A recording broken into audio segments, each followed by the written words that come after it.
Karena itu kenapa disebut humazatil lumazah? Jadi kata humazatil lumazah itu yadullu ala anatil kasifatil qabihah, karena sikap keburukan yang dimiliki oleh orang humazatil lumazah itu kanat adatan muta'assilatan fihim, karena itu sudah menjadi kebiasaan yang sudah mendarah daging. Siapa sih orang yang tidak suka menceritakan kejelekan orang lain? Siapa sih orang yang tidak suka menjelek-jelekan orang lain? Siapa sih orang yang suka merendahkan orang lain? Kecuali orang yang humazatil lumazah. Nah, makanya diancam gitu. Jadi kalau kita merendahkan orang lain, meremehkan orang lain, bahkan menuduh orang lain salah padahal orang lain tidak salah, bahkan mencemarkan nama baiknya, itu termasuk humazatil lumazah, yang nanti Allah akan memasukkan kelompoknya adalah azabun syadidun wa khizyun azim. Allah akan menyiksa dengan siksaan yang berat, dan Allah akan menghinakan dengan penghinaan yang cukup besar kepada mereka itu. Nah, surat ini sebenarnya itu turun berkaitan dengan orang yang bernama siapa? Yang bernama Syarik ya, yang bernama Syarik, yang bernama Fi Umayyah bin Khalaf, yang bernama Fil Walid bin Al-Mughirah. Kenapa mereka sampai turun ayat ini? Karena mereka adalah katsirul waqi'atu finnas. Mereka banyak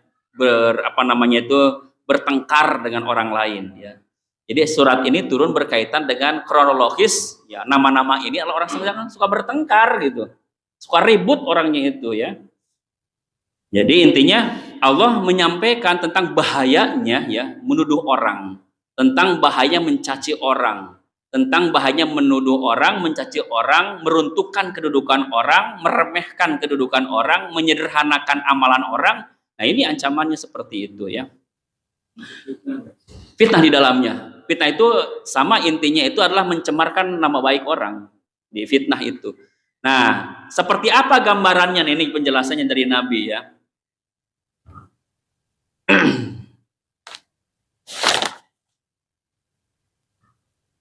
Nah, dari Abu Hurairah radhiyallahu anhu anna Rasulullah sallallahu alaihi wasallam qala atadruda mal ghibah.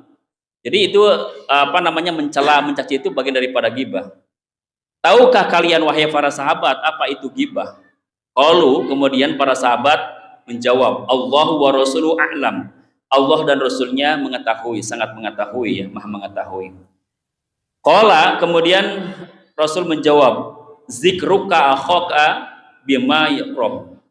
Kalau engkau menceritakan tentang saudaramu yang saudaramu itu tidak suka.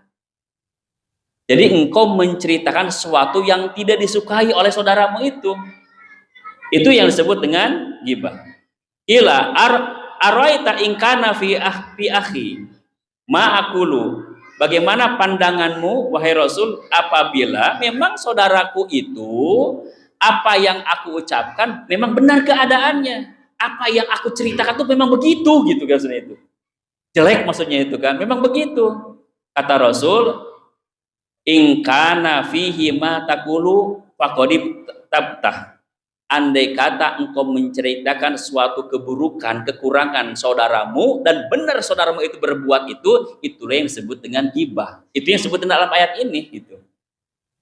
Nah, lalu wa illam yakun fihi ma taqulu faqad bahatta. Andai kata engkau menceritakan tentang saudaramu dan apa yang engkau ceritakan itu tidak sesuai dengan faktanya, maka engkau termasuk faqad bahatta. Engkau adalah pendusta. Jadi kalau menceritakan keburukan sesuai dengan faktanya, namanya ghibah. Tapi kalau kita menceritakan saudara kita keburukan itu dan faktanya tidak ada, itulah bohong, disebut fitnah itu nantinya. Istilah-istilah lainnya ya pandangannya itu. Jadi ayat ini berbicara masalah itu ya, berbicara masalah pentingnya kita menjaga saudara-saudara kita. Ya, pentingnya saudara-saudara kita itu.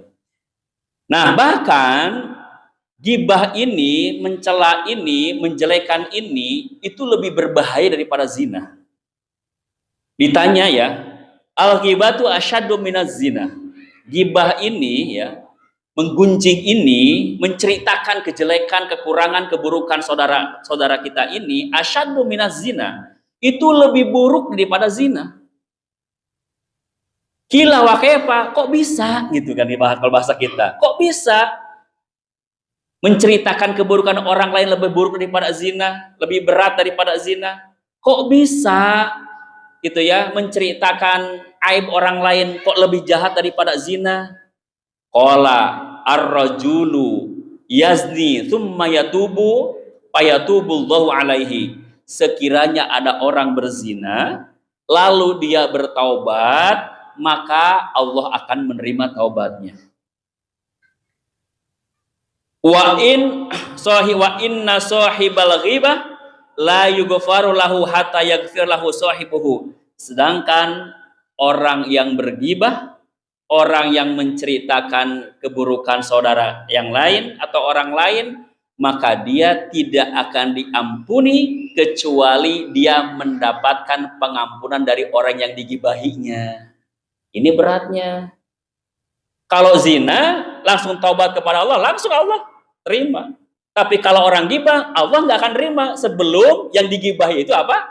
Memaafkan kita. Nah, makanya nanti ada istilah muflis. Muflis itu orang yang bangkrut, ya.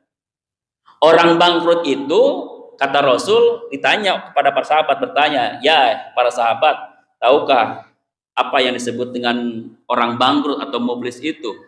Kata para sahabat, oh, al-muflis fina, orang yang bangkrut di kalangan kami mungkin orang yang tidak punya harta benda, orang yang tidak punya dolar dan sebagainya.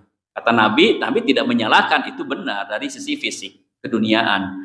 Tapi yang dimaksud orang bangkrut dari agama itu adalah orang yang meninggal dan meninggalnya itu membawa amalan sholatnya, membawa amalan hajinya, membawa amalan puasanya, membawa amalan sodakohnya, namun akan menjadi hilang. Kenapa? Karena amalan baik itu dipakai menutupi orang-orang yang terzolimi oleh kita. Jadi kalau kita berbuat salah kepada orang lain, menzolimi orang lain termasuk ghibah ini, maka kebaikan kita akan dilimpahkan kepada orang itu. Jika kebaikan kita tidak menutupi kesalahan kita kepada orang yang terzolimi itu, maka kesalahan orang yang terzolimi dilimpahkan kepada kita. Double akhirnya, amal kita ditarik, amal buruk mereka dilimpahkan kepada kita. Itu yang disebut dengan muflis dalam agama. Ya, orang bangkrut muflis itu, ya. Nah, ini pentingnya, makanya kata Nabi, kalau kita merasa berbuat salah, faliyatahallalhu, segera minta dihalalkan, segera minta dilubarkan, minta dibebaskan. Makanya halal bihalal itu idealnya bukan setahun sekali. Kalau perlu sejam sekali, kalau perlu sehari sekali. Kenapa? Kita ngegunjing orang lain itu berapa jam per hari. Nah, makanya sebenarnya kita salaman di masjid itu bagian ikhtiar kita. Mudah-mudahan kita hadir hati ya, kalau kita salaman itu. Ya walaupun nggak diucapkan gitu ya, tapi paling tidak hadir hati kita dengan ucapan salam itu. Ya secara fisik kita salaman, tetapi batin kita semoga saling membebaskan walaupun tidak terucap. Supaya apa? Ya supaya kita bebas nanti dari tuntutan di akhirat itu. Nah ini bahaya tentang masalah ghibah itu ya, tentang masalah menggunjing itu. Nah,